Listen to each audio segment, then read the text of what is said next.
Welcome, everybody. I'm delighted to welcome Jacqueline Crooks to a joint event for Formations and the Black Writing in Britain module at NTU. Jacqueline Crooks is the author of Fire Rush, which we've read on the module and we'll be discussing today, and she'll be reading from that. She was born in Jamaica and moved to London as a child as part of the Windrush migration and grew up in London in the 1970s and 1980s. And that's the period that this novel conveys, the few years between the end of the 1970s and the early 1980s. She's won many awards. Her short story collection, The Ice Migration, was longlisted for the 2019 Orwell Prize in the political fiction category. She's been shortlisted for the Asham and Wasafiri New Writing Awards. Her short story Silverfish in the Midnight Sea was shortlisted for the BBC National Short Story Award in 2019. And her short stories have appeared in Wasafiri, Virago, Granta and Mslexia. Fire Rush is her debut novel, and it's been shortlisted for many prestigious prizes, including the Women's Prize for Fiction, the Jhalak Prize, and the Waterstones Debut Fiction Prize. And it's also been chosen for the Observer Best Debut Novel of the Year and the New Yorker Best Books of 2023 lists. So we're very lucky indeed to have Jacqueline Crooks with us today. And I'd love to hand over to her now to read from Fire Rush. Thanks, Jenny. Version excursion, reverb and delay. B-side, dub plate, 45 RPM, slack time. Listen hard, gal. This place is a version excursion, a dub plate special, the B-side of your spinning world. Keep working the controls, a little more balance, rise on the air, take time with the subterranean bass. Are those your bruck-up vocals or memories played out to 8-bar reggae beats? Simmer down, gal. Now bother yourself asking how the rash you got here. In this world of sonic dust and analog delay, no buildings. Some place sparked into life from acoustic storms and oceanic spray. Yamé, you are far from tombstone estates, blackout dance halls and forced trails. This world of ghost-ridden sounds is familiar strange. Check it, gal. You once danced in an underground world of exoplex screens, rimshot thunder, sirens reverberating voices of the dead, sound rebels dropping moves, bucking, flexing, cotching, driving themselves backwards and forwards, skanking until that grinding exhalation when the spark in all of you was ignited. You're charged on sonic intelligence. The ravers are busting moves to your sonic's dominatrix sound. They're licking drums cut from driftwood, shaking calabashes. Sounds are discordant space, those midnights of long ago when you danced yourself into other worlds, trying to find your voice. So did you want me to say anything more about the book, Jenny? Is that what you'd like? So yeah, Fire Rush is based on my life growing up in the sound system culture of the 1970s. As a 15-year-old, I found myself in those underground subterranean spaces, completely out of my depth and having to learn how to navigate that very male-dominated world very quickly. It was at once a challenging and quite dangerous space, as well as a very fulfilling and nurturing space, drawing on the ancestral sounds of dub reggae. So we had those two sides to that experience. It's me trying to really explore, navigate the underground terrain and also dub reggae music and its terrain and what it means meant to a Black woman to be connected to those spaces and how far back into history that sound took us. It's about women as fugitives trying to find safe spaces for their minds and bodies, powering themselves on the sound of dub reggae. I suppose I would call it a kind of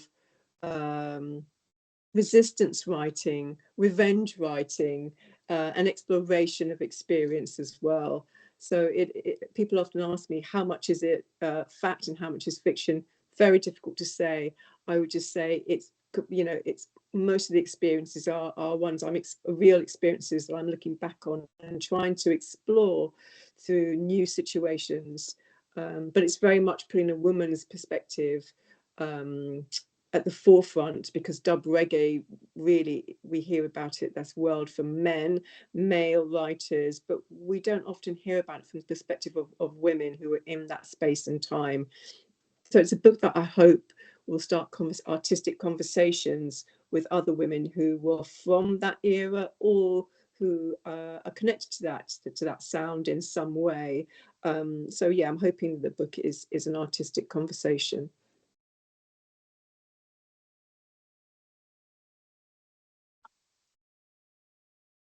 Would you like me to?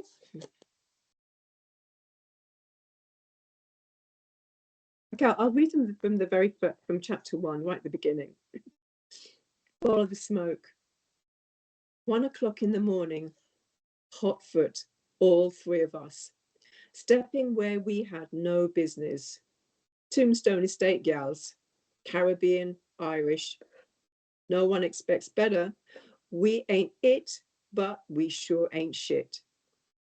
All we need is a little bit of rhythm. So we go in at it, deep into the dance hall. Humna, a sassy calls, pushing her way down the stairs. High priestess glow, red anchor cloth wound round her head like a towering inferno. We squeeze past chirping men, stand in front of the arched wooden door, suck in the last of the O2. I follow a sassy inside. My gal, she follows the smoke. Beneath barrel vaulted arches, dance hall darkness, pile up bodies, ganja clouds. We lean against the flesh-eating limestone walls near 2 coffin-sized speaker boxes that vibrate us into the underworld. Runnings, the scene goes the usual way. A Rasta pulls rumour. A sweet boy pulls a sassy. Testing, 1, 2, 3. The lights go on for a few seconds. There's only one type of man left for me. Watcher, there's only 3 kind of man pulls, usually from behind. Pull 1, grip above elbow, pull back, bend, ram hard, rubbing. Your options, forget it. Pull 2, hand grip, spin, face-to-face, body check, ram, rub. Your options, none. Best give up your body for one tune, at the very least. Or pull 3, soft boy tap on shoulder. Options, enough. This man's trouble, I can tell by his use of pull 1 and the size of his belt and the way he jukes himself into my center of gravity. His body's not tuned for rhythms. It's flexed for the war zones of history, the battles of the streets. Thank you. I think that section engages with or brings to the forefront the 3 kind of main things that I think this novel is about. So music, of course, and the relationship that women have with the men around them and the power they have in those situations, but also history and the way the novel engages with histories of slavery and colonialism. Unsurprisingly, my students have written lots and lots of questions about music. So maybe we'll start with some of those and then maybe get back to some of those later. And then we can also talk about or ask some of the other questions of theirs and see how we get with those too. So maybe we'll start with a question about the lyrics within the novel. So the lyrics that are written, the words that are written in the novel. And the student asks, what's the significance of including those in the text, but also why did you find it important to use rhythm and lyrics within the novel itself? So in using the lyrics, I really wanted to write a novel that was hard to define by genre. is it autofiction? Is it a novel? Is it a song? I wanted to bring in lyrics, some toasting. I'm playing very much with sound, and I think dub reggae sound, particularly, and dub reggae sound effects, which was so dynamic and extraordinary. But I wanted to bring in the lyrics as well to get a sense of the male DJs toasting, and also Yame as a woman toasting, and how she does it differently, and how she's using those lyrics to challenge the men, to show her strength, and to, you know, put them in their place a bit, and to take control of the space through words. So I think the lyrics were my way of showing, hold on, me, the writer, I'm in charge of the space on the page, just as Yame is controlling the room and the dancers with the lyrics. But it's also about being experimental. I want to, in my art, I always want to do something different and to try something new. So the use of the lyrics are also integral, as I said, to dub reggae, and this idea of the words, the toasting, the kind of improvisational elements of toasting, and the history of improvisation in Black music. So it's all part of keeping with the theme. Yeah. Thank you. There's a couple of questions about spaces and music, or music spaces, and I'll ask them together because they seem to go together. So one student asks whether music in the novel is an example of a liminal space, and another student has asked, in reference to other literature that we studied on the module, this is another example of a repeated pattern that seems to be that the kind of the dance or the blues dance space is a site which has more relevance than simply a space where people come together or are gathered.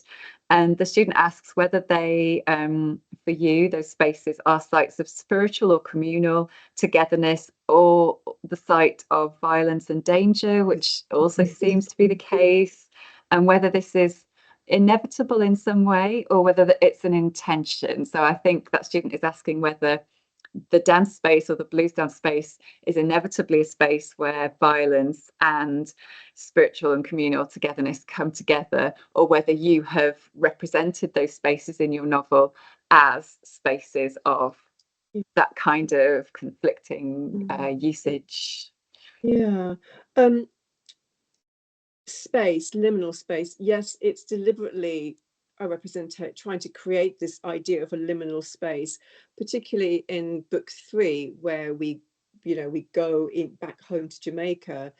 Really, Jamaica is supposed to be representing audiotopia and a liminal space. It's kind of it kind of goes up into the ether a bit when we get into Jamaica. It's more than Jamaica, it's more than the island. It's the island's past. It's the soundscapes that are reverberating from history and from the dance hall, the blues and shebeens across different eras. So yes, I really am definitely in book 3. It is going into liminal space.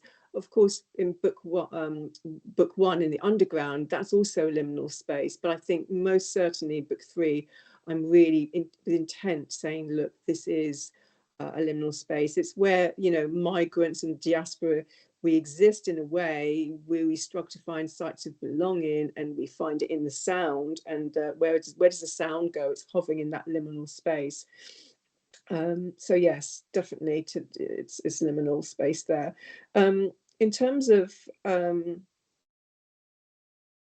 the idea of having to represent, you know, having the spiritual elements, and do the two things have to, am I representing what I know in terms of the violence that existed alongside the kind of spiritual scene of that world? I'm definitely writing my take on it, my perspective, and it was a site of communing. You know, there were so many people packed into that very confined space, moving as one, and there was this idea of we're all communing with ancestral sounds. We're also kind of it's a form of activism as well, because the DJ is chanting lyrics against Babylon and depression, and we're learning how to kind of navigate the streets and to stand up for our rights. So that's a very communal activity.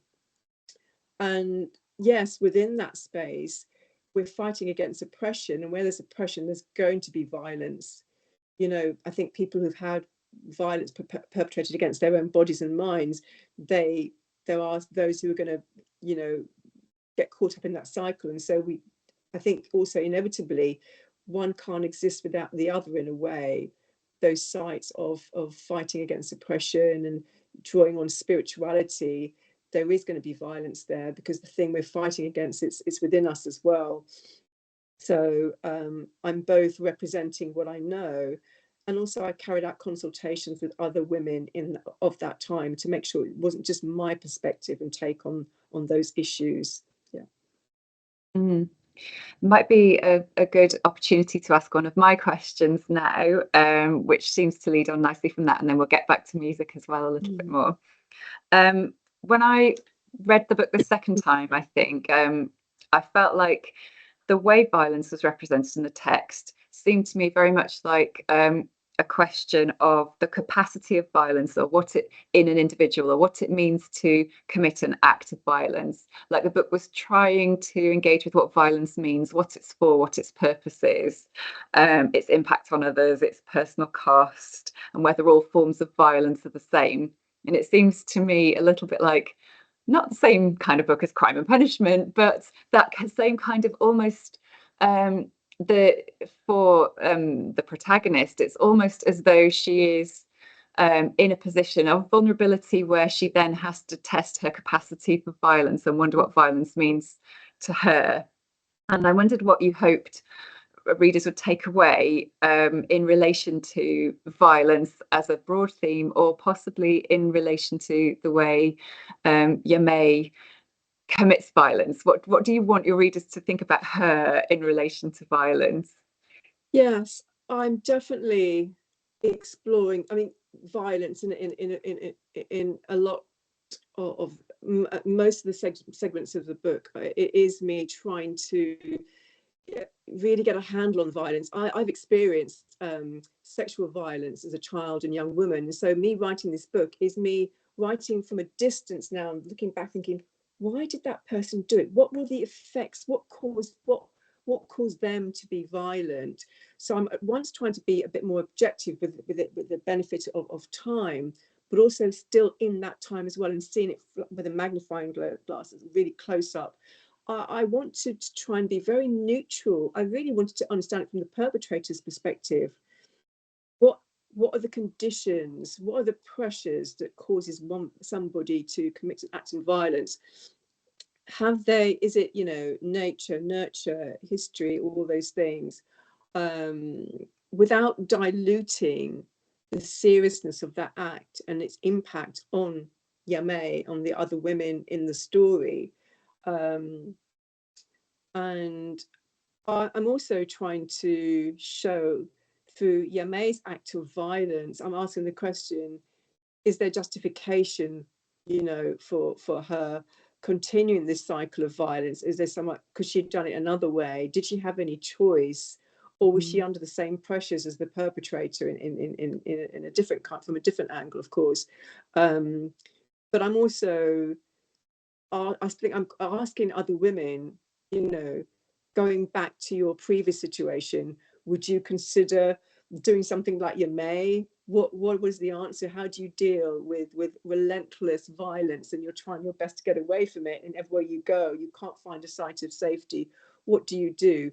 So I think I'm asking questions of men, of women, and I'm trying not to provide any answers because I don't think I have them. Yeah, that's really interesting, because we were just talking about Manasseh and how, you know, it kind of surprisingly, there's quite a level of understanding of him and an attempt to try to figure out where his propensity for violence comes from. So I think you've kind of filled in some gaps that the students had there by the way you've discussed it, of why that level of understanding or empathy is there for somebody who might ordinarily be depicted as a much more thoroughly negative character. Yeah, I mean, he's charismatic. I personally think charisma is dangerous. If you look at all these politicians who people vote for because they're charismatic, I'm trying to show that the charismatic man it can be a very dangerous man. And what is charisma? really. But also I'm trying to show that, you know, he may have had good intentions. He wants to fight for reparations for his community, but suddenly he gets into a position of power. He has these men who follow him, and with that power, maybe that's what the thing that's corrupted him. He's got attached to the power, and he wants to control Yamei because he's attracted to this idea of controlling people and power. We talked a lot about the representation of his kind of activism and how there was this underlying kind of good motivation for what he was doing as well. And that leads on to one of the questions from the student, which is related to Bristol. And the student is asking why you chose Bristol as a background for the more sinister sections of the book. I chose Bristol because I did used to rave there. You know, I didn't go to very many other places. I tended to stick into my small town raves, but occasionally we end up in Bristol because there was a big dub reggae scene there. But I chose it because of all the slave monuments, the sugar houses, this history to slavery, this connection. And this is way before all the monuments were being toppled. Several years, I think 2 years before Fire Rush was published, because I was writing this for 16 years. So maybe I'd written this about Bristol maybe 10 years ago, but it was because of this strong connection to the slave trade and all these buildings that still exist, the sugar houses. And I think they made lots of slave ships in Bristol as well. But yeah, I think that I really wanted to get a sense of the connection to history and enslavement, to see whether these I think the slave chains were made there as well. There's this idea of violence being perpetrated. So for some reason, I felt that there was a kind of psychical site there in Bristol.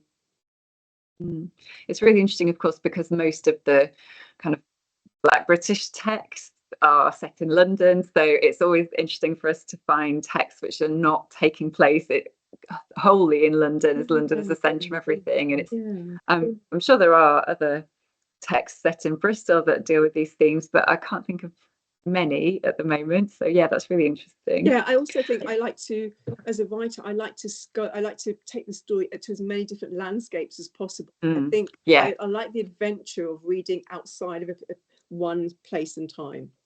Yeah. I was going to ask you about place as well, because you do describe the places in lots of detail, and obviously that's the reason for it, that you want to really have that adventure in the text and go to those different places. And I wondered whether you could talk about how you write place. I think I read in an interview that when you're writing about the Caribbean, it was from childhood memory.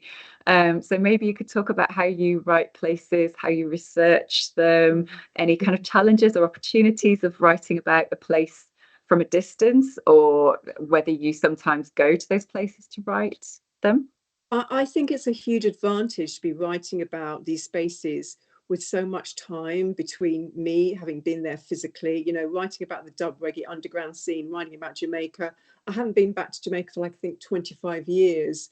And I stopped raving like 30 years ago in those underground scenes. And I think that's a huge advantage because I'm drawing on a very real experience in a very real place. But I think in fiction, we want to enhance those real places with the imagination, I like kind of like otherworldly elements to be layer upon layer upon layer on these very real places. To me, that's what makes writing exciting. So for me, that was about doing some research and finding out what Jamaica in the 1700s looked like, and drawing some elements from the landscape, from the, you know, and bringing that into the here and now of the island. So yeah, research, but perhaps maybe I did some research, I don't know, on a lot of research on cockpit country, but again, most of it was like, you know, centuries ago, and that was me layering fiction onto a very real space. One of the students' questions is about a different kind of space. And the student asks, the novel opens with a scene in the crypt, which is a kind of liminal space suspended between life and death through musical vibrations. And she wonders whether there's any significance of starting the novel in this space.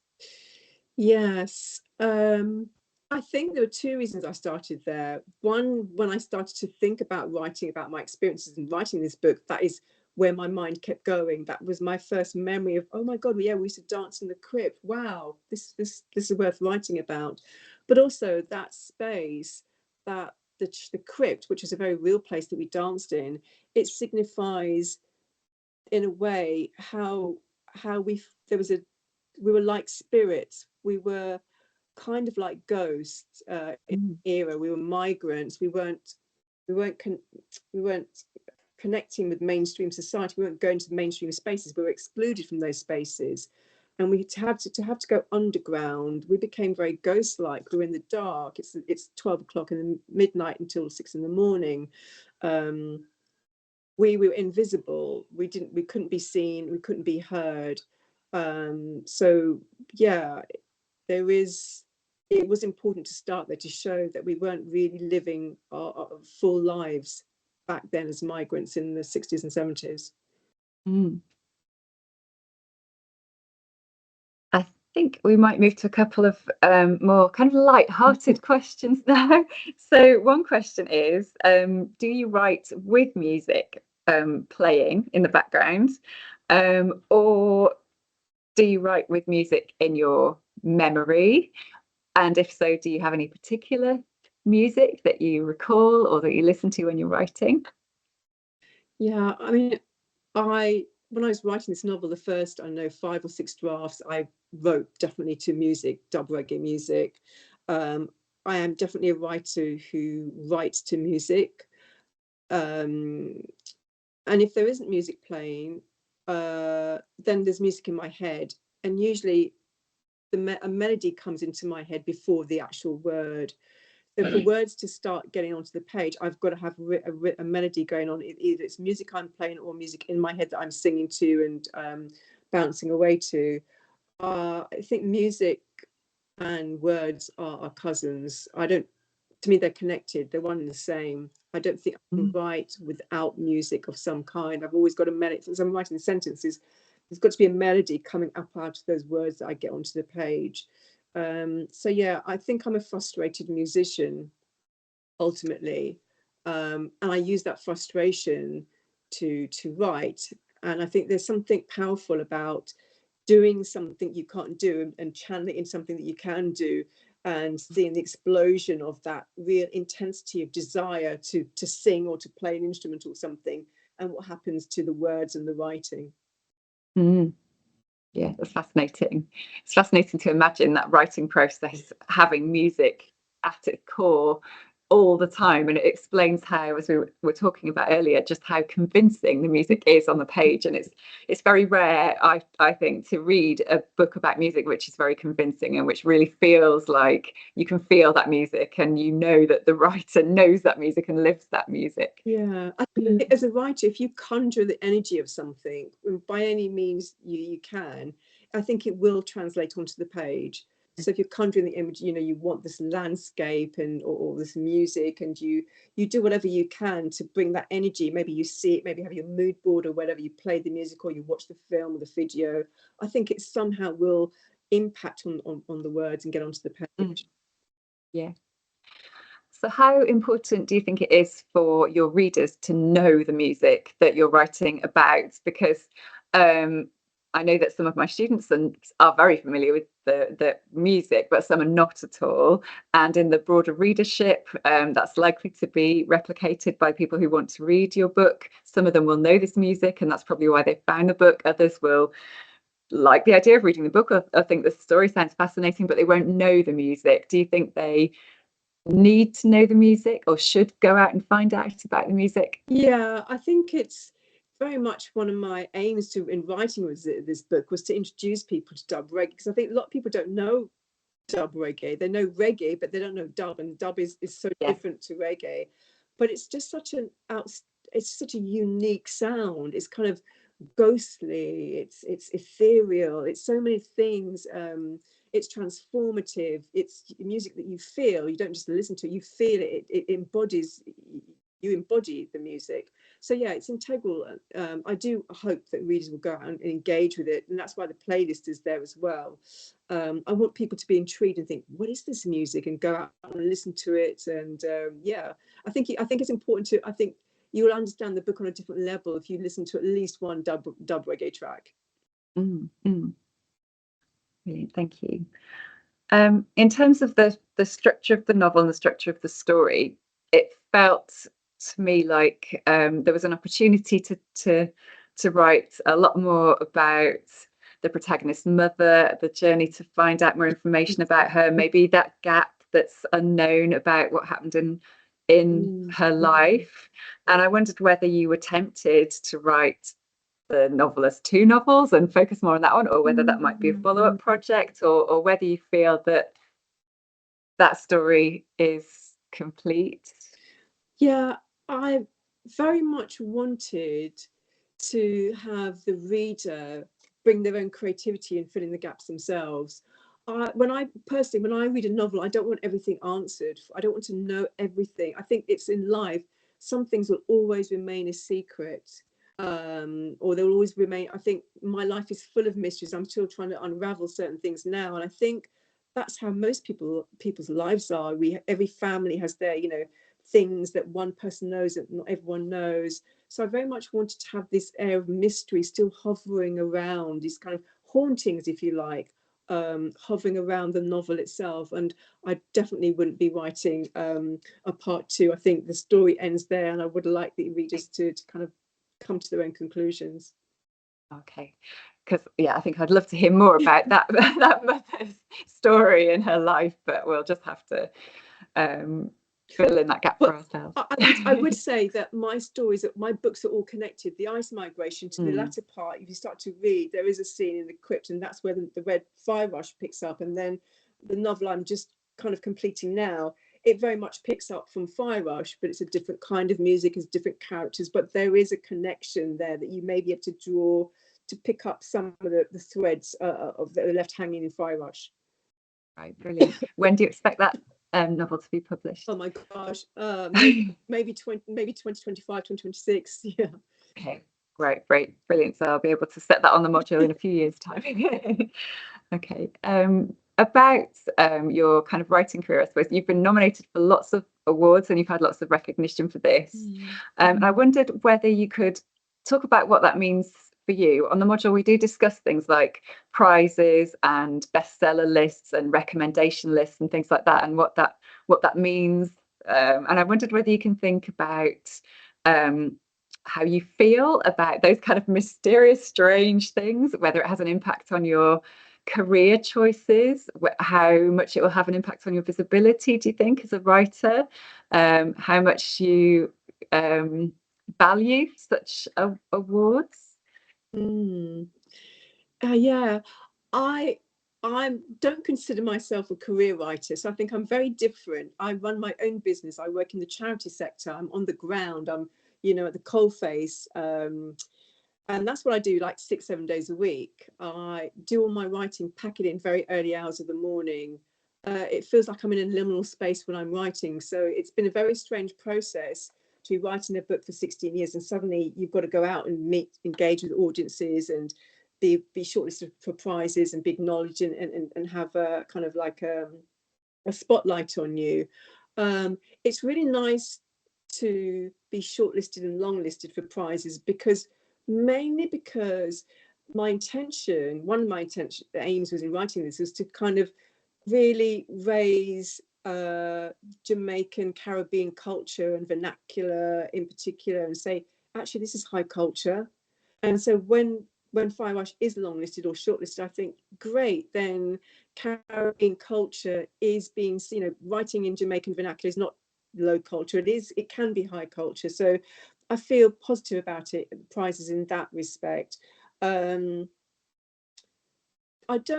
I suppose it's really nice for my publishers, my editors, and everyone who's worked on the book. But personally, I'm not very focused on the prizes. I wanted to finish the book. I want people to read it. I want to engage with people like I am here and to talk about it, some of the things that are really important to me. I consider myself a political writer. I'm writing about social policy and themes and things. They may be quite subtle, but they're there in the text. And I suppose my community work is really important to me.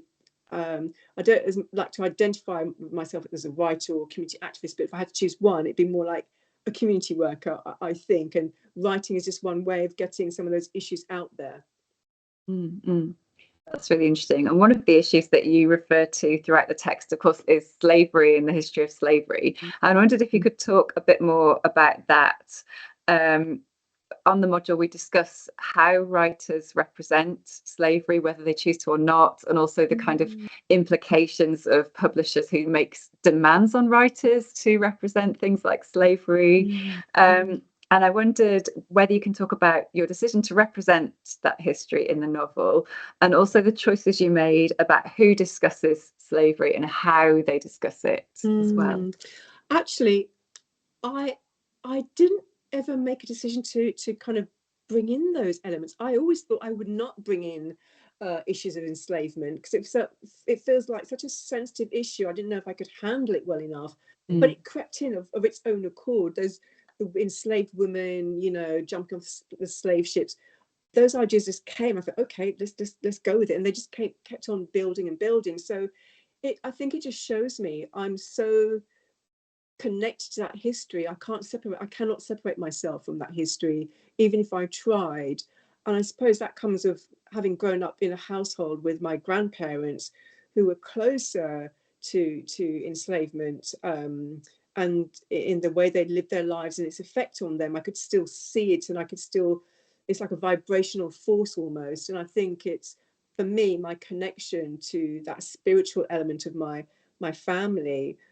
In a way, I had no control of whether I would. It's just part of me. I think, also writing about dub reggae, which is about the experience of suffering and enslavement. It was inevitable that had to come into the story. Mm-hmm.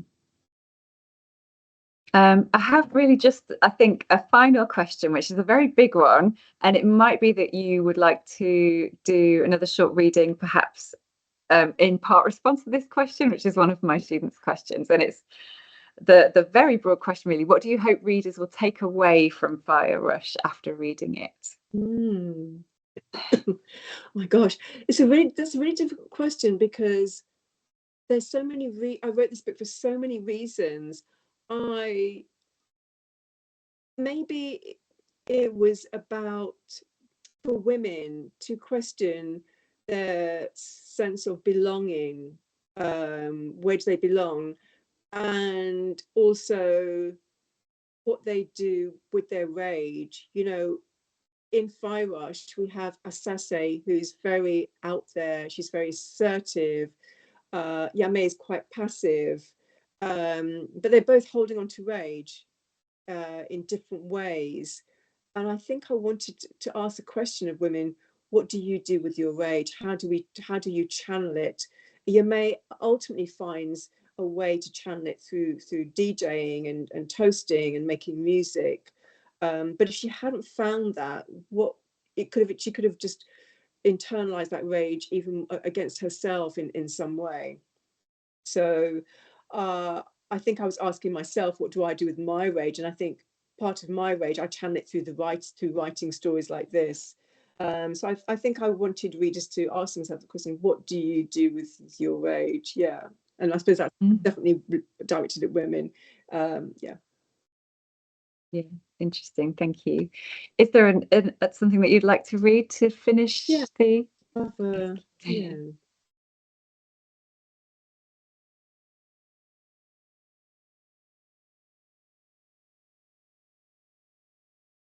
B-side, dubplate, 45 RPM, dread time. No more running.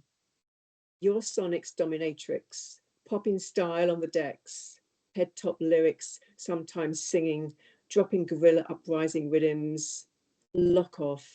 More and more dancers arrive on speedboats. They throw themselves into the mix. The midnight sun hangs in the sky day and night, gold disc of soprano notes. The sea throws up sprays, curling seas. Girl, check you out in them black satin boxing shorts, silver trainers, your afro puffed out like clouds. The beats of this coast go backwards and forwards in time. Drum loops, drop out, delay, space echo, audiotopia. Faces bubble up from the past. Moose, Asase, rumour, Lego. Cracking sounds like cannons going off on the coast. Electric wires drop from the sky, flashing super watt bass lines on and off, on and off. Separation of positive and negative. You become supernatural. Connect to the electric storm. Wonderful, thank you. And thank you so much for being here with us today. We're going to carry on the discussion after we've said goodbye to you and carry on talking about your novel and about the ways in which it compares with the other novels and short stories and poetry that we've read on the module. But it's been wonderful to have this opportunity to speak to you and hear more about the text and your writing process, and to meet you as well. So thank you so much for being here with us. Thank you for inviting me, Jen. It's been a real pleasure. Bye-bye. Bye.